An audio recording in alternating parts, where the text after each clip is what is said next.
What's the strangest thing you found in your backyard? One summer morning, my dad walked outside and immediately called everyone over. He was standing near the back fence staring at something sticking out of the ground.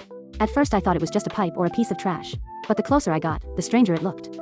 It was a small metal handle attached to a square metal plate buried beneath the dirt. None of us had ever seen it before. The house had been in our family for years, and as far as we knew, there wasn't supposed to be anything buried back there. My dad grabbed a shovel and started digging around it. After about 20 minutes, we cleared enough dirt to pull the metal plate open. Underneath was a narrow concrete shaft with a rusty ladder leading down into darkness. For a few seconds nobody said anything.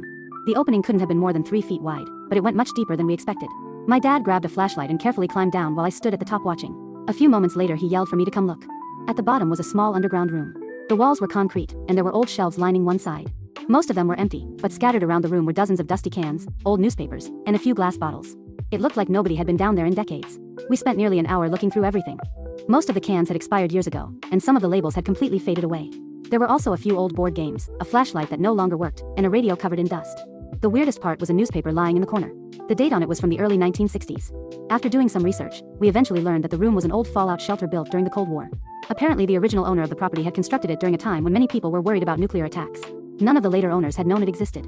The entrance had slowly become covered by dirt over the years until it completely disappeared from view. What makes the whole thing even crazier is that if my dad hadn't happened to notice that tiny metal handle sticking out of the ground that morning, the shelter probably would have stayed hidden for another few decades.